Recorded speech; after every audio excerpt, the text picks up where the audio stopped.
Boeing's CEO blasted in today's Senate hearing and apologizing for safety woes. Here's what you need to know today, coming up on Business Matters.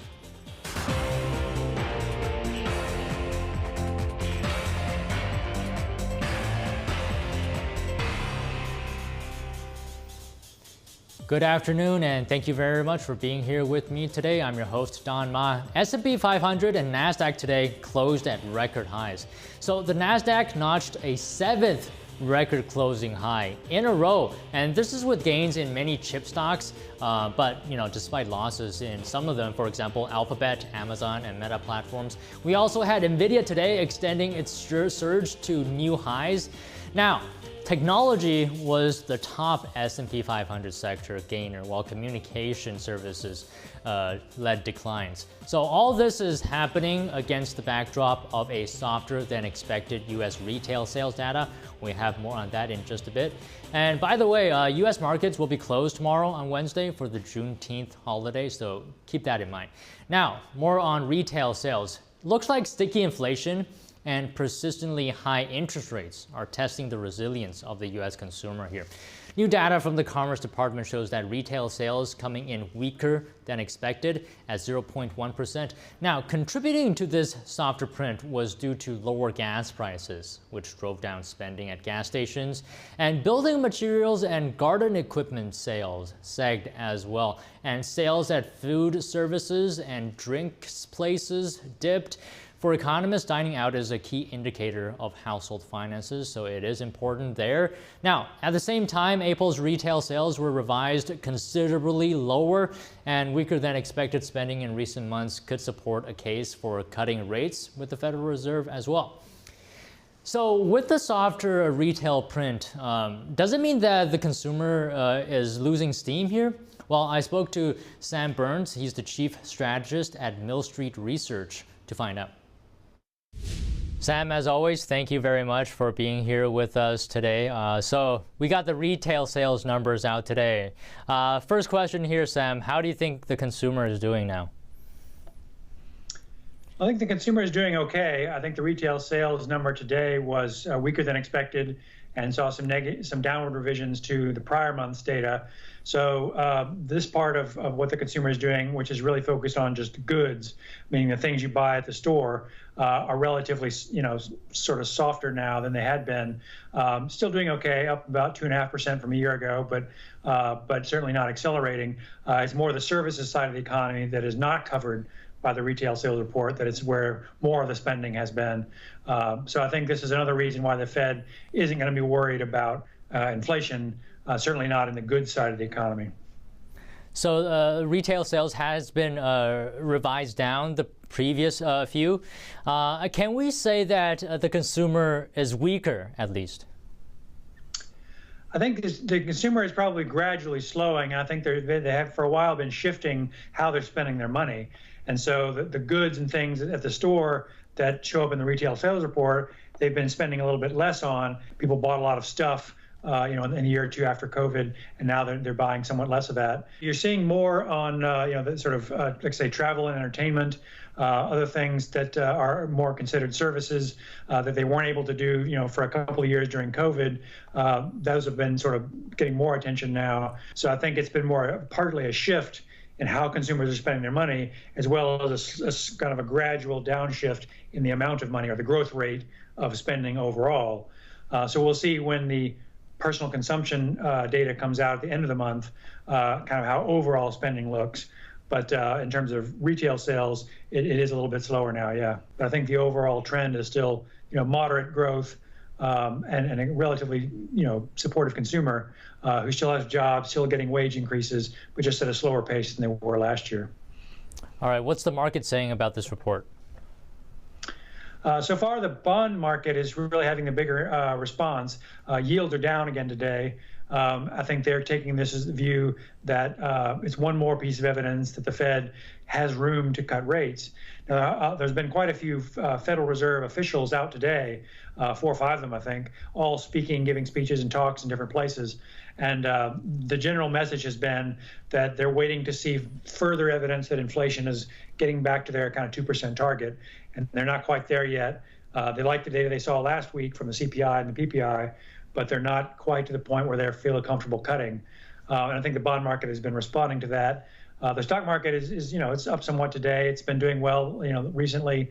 I think both the combination of slowing inflation, relatively good growth, and good corporate earnings, particularly for large caps, has been holding up the stock market, whereas the bond market has been kind of back and forth, and now bond yields have come back down again we've seen some weaker data lately.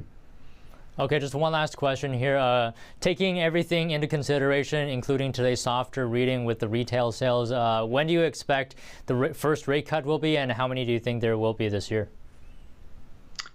Well, certainly the way the Fed officials are talking right now, it's looking like maybe we'll get one cut.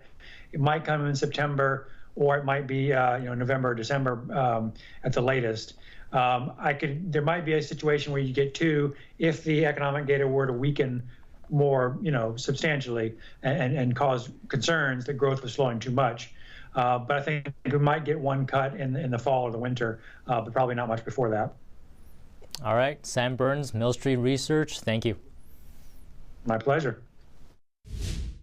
And one of the biggest things happening in the business world is Boeing. CEO David Calhoun grilled by Congress in a fiery hearing today. And this is the latest congressional hearing this year about safety issues at Boeing.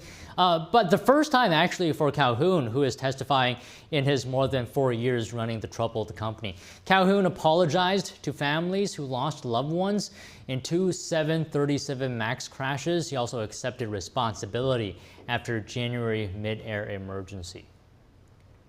Calhoun acknowledged the Alaska Airlines door plug incident on January 5th was the result of a manufacturing defect.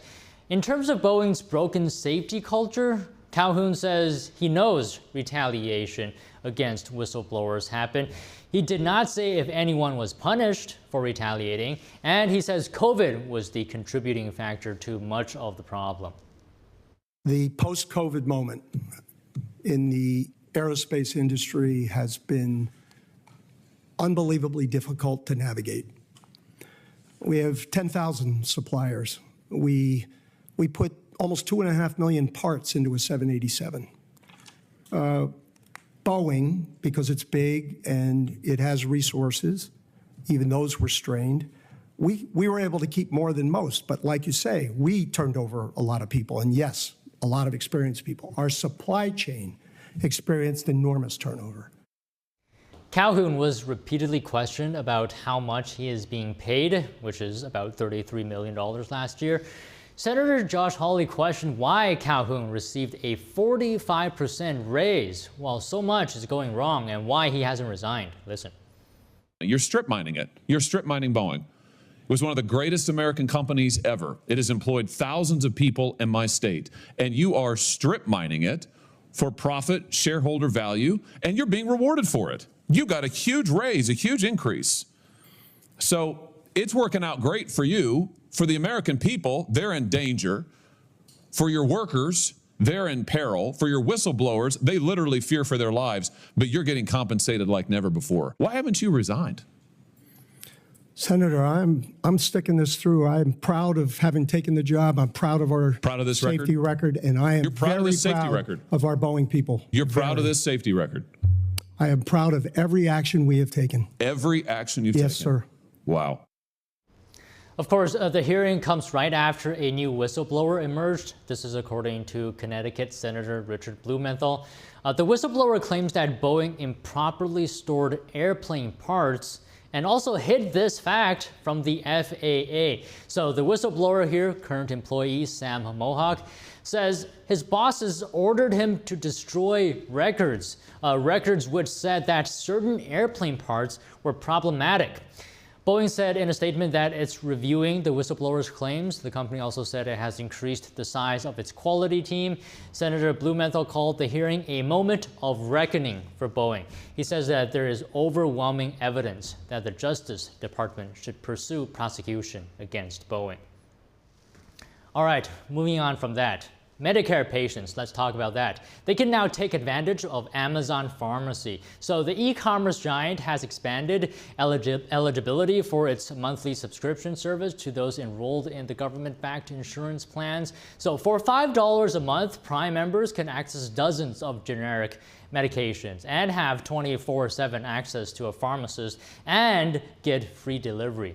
Now, based on government data, Medicare spending is projected to have grown to more than $1 trillion last year. Amazon says that RX Pass could help reduce Medicare spending by nearly $2 billion a year and lower costs for older Americans.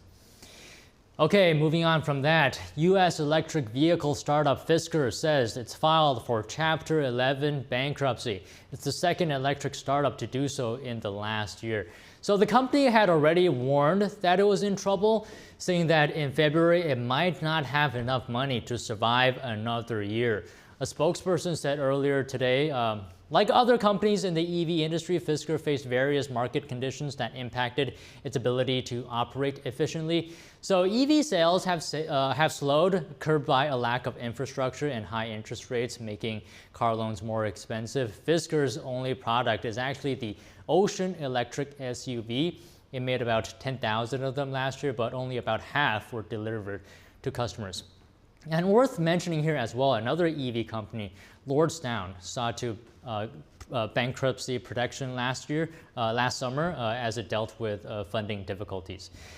Now, staying in the automotive industry, let's talk about Toyota. Its shareholders have shrugged off scandal concerns and re-elected Chairman Akio Toyoda and 9 other members. The world's biggest automaker has been dealing with a spate of safety and certification testing violations.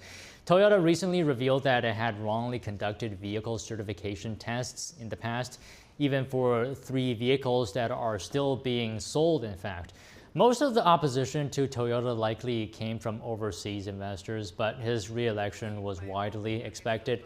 Toyota, he's the grandson of the company's founder. He remains popular with Japanese retail investors, and he reported record profits last year and a strong stock performance.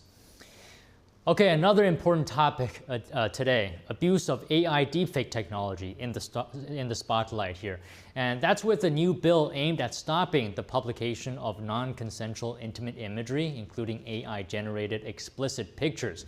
NTD's Sean Marshall breaks it down for us. Texas Senator Ted Cruz introduced a new bill today to protect and empower victims of deepfake video technology. The bill is also to help victims of non-consensual intimate image abuse, also known as revenge pornography. Imagine being 14 years old and showing up at school where your classmates believe they have seen an explicit photo of you that is a fake and a fraud. The photos may not be real, but the pain and the humiliation is. The Take It Down Act is short for Tools to Address Known Exploitation by Immobilizing Technological Deepfakes on Websites and Networks. The bill will seek to hold social media companies accountable for policing and removing deepfake pornographic images published on their sites to ensure victims are protected from being hurt again and again. It would also criminalize publishing or those threatening to publish deepfake porn. The Take It Down Act would also require social media platform operators to develop a process for removing the images within 48 hours of receiving a valid request from a victim.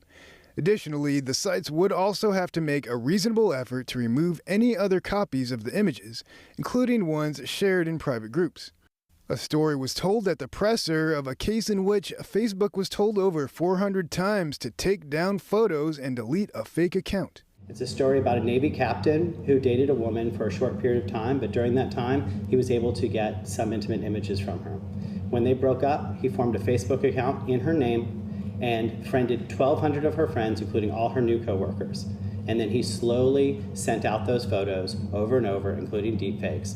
The task of enforcing these new rules would fall to the Federal Trade Commission, which regulates consumer protection rules. Deepfake porn production increased 464% in 2023 over the prior year. Over 40 easy-to-use deepfake tools exist with roughly 10 million monthly searches, according to a study by Home Security Heroes.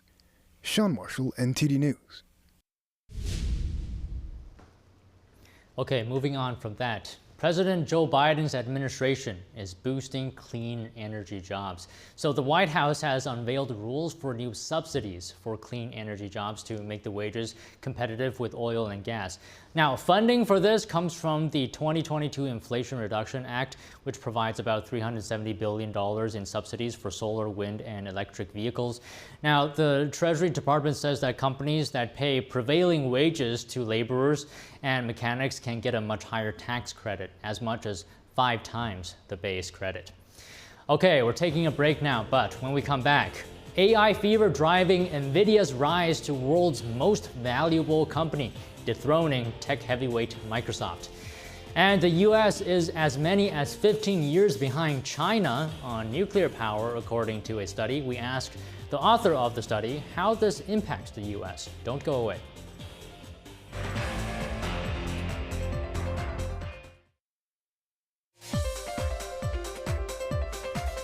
And thank you for staying with us here. I have some more headlines for you today. Microsoft is now in the shadow of Nvidia. Nvidia, the computer chip maker, has dethroned the tech giant Microsoft as the world's most valuable company. Nvidia shares climbed today, lifting its market capitalization to more than $3 trillion. Its stock is up about 175% for the year. And the U.S. budget deficit will jump to nearly $2 trillion this year. This is according to new estimates by the Congressional Budget Office.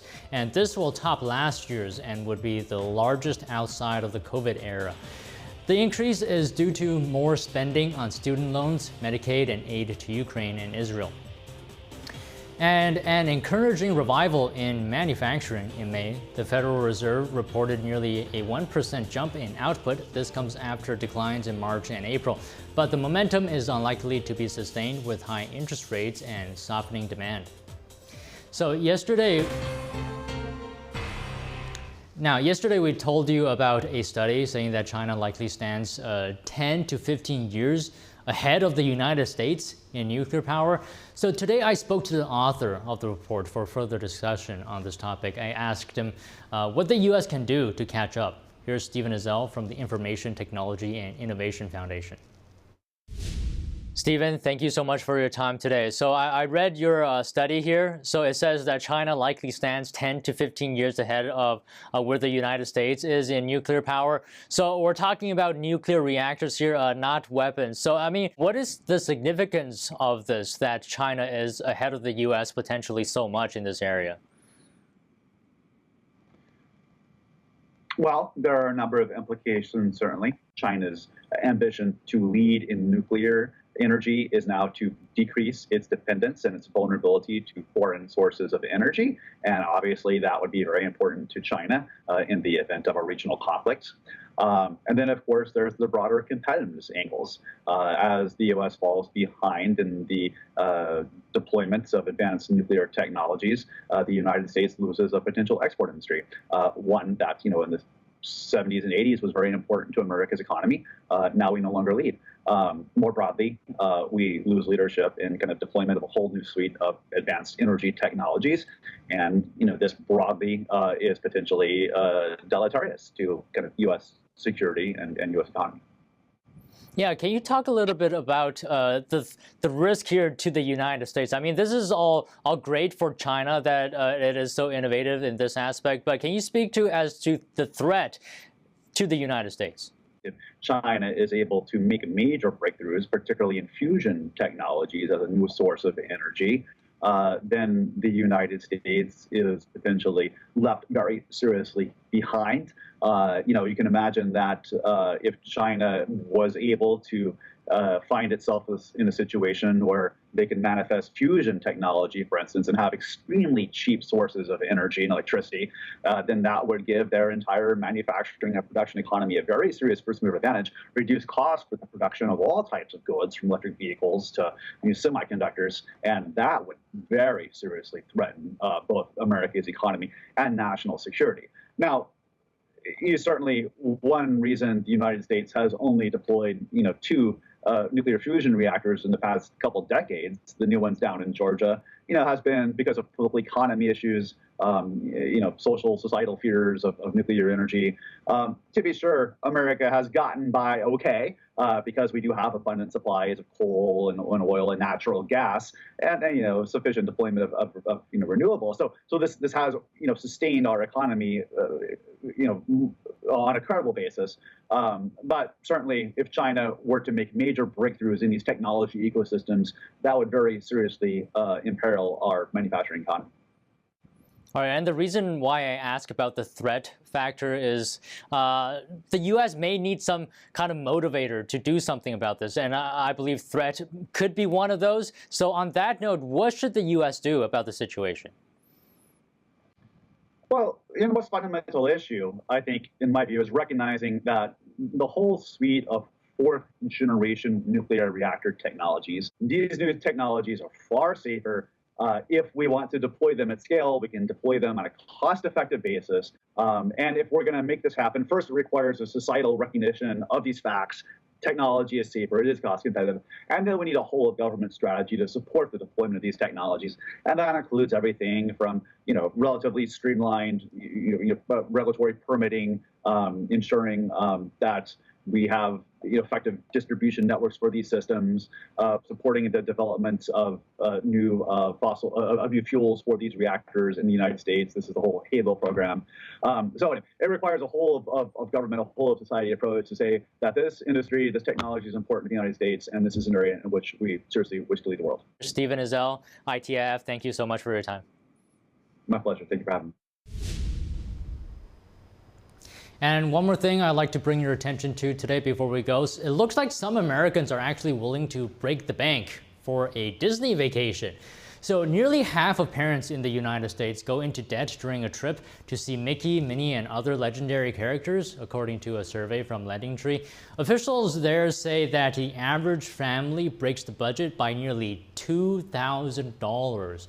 And in some cases need a few months to fully pay the tab, and many blaming pricey foods and souvenirs for busting the budget. All right, and that's all the stories we have for you today. Thank you very much for watching. If you have any feedback for the episode, please feel free to let me know.